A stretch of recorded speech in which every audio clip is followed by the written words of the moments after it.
School വിട്ട് വന്ന് ഇവരെ യൂണിഫോമും കൂടി മാറാതെ ഞാൻ എങ്ങോട്ടേക്ക് കൊണ്ടുപോകുന്നതെന്ന് വെച്ചാൽ എനിക്ക് ഒരുപാട് ഇഷ്ടമുള്ളൊരു സ്ഥലത്തേക്കാണ് കേട്ടോ.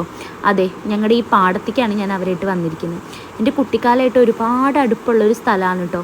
എനിക്കിപ്പോഴും ഇടയ്ക്കിടയ്ക്ക് വന്നിരിക്കാൻ ഒരുപാട് ഇഷ്ടമുള്ള സ്ഥലങ്ങളിലൊന്നാണിത്. ചെറുപ്പത്തിൽ ഞങ്ങളിവിടെ എല്ലാവരും കൂടി ഓടിക്കളിയും അതുപോലെ തന്നെ ആ തോട്ടിൽ കുളിയും അങ്ങനെ ഒരുപാട് കാര്യങ്ങളുണ്ട്. ഇപ്പം അങ്ങനെ ആരും അവിടെ കുളിക്കാറൊന്നുമില്ല. പക്ഷെ ഞങ്ങളുടെ ചെറുപ്പത്തിൽ അവിടെ ഒരുപാട് കുട്ടികളുണ്ടായിരുന്നു അവിടെ കുളിക്കാനും കളിക്കാനൊക്കെ ആയിട്ട്. ആ തോട്ടിൽ നിന്ന് വെള്ളം എടുത്തു കൊടുന്ന് ഞങ്ങൾ ഇപ്പുറത്ത് മണ്ണെടുത്ത് ഓരോരോ രൂപങ്ങൾ ഉണ്ടാക്കിയിരുന്നു. അങ്ങനെ ഒരുപാടുണ്ടായിരുന്നു. അതുപോലെ തന്നെ ഒരുപാട് വലുതായിട്ടും ഞങ്ങൾ അവിടെ വന്നിരുന്നിരുന്നു. ഞങ്ങളുടെ അടുത്തുള്ള ചേച്ചിമാരെല്ലാവരും കൂടിയിട്ട് അവിടെ വന്നിരുന്നിരുന്നു. ഇവർ ഈ കളിക്കുന്നതൊക്കെ കാണുമ്പോൾ എനിക്ക് ഞങ്ങളുടെ ചെറിയ കാലമാണ് ഓർമ്മ വരുന്നത്. ഇപ്പോൾ തോട്ടിലൊക്കെ നല്ലോണം വെള്ളമുണ്ട്. പാടത്ത് കൃഷി ഇറങ്ങിയിരിക്കുന്ന സമയമാണ് കേട്ടോ ഇപ്പോൾ.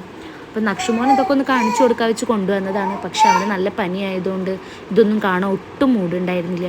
പക്ഷെ എനിക്കിതൊക്കെ കണ്ടപ്പോൾ ഒരുപാട് ഓർമ്മകൾ വന്നു കേട്ടോ. ഇത് ഈ കുട്ടികൾ ഓടി വരുന്നില്ല, ഇവരൊക്കെ കാണുമ്പോൾ എനിക്ക് എന്നെയൊക്കെ തന്നെയാണ് ഓർമ്മ വരുന്നത്, എൻ്റെ ചെറുപ്പം.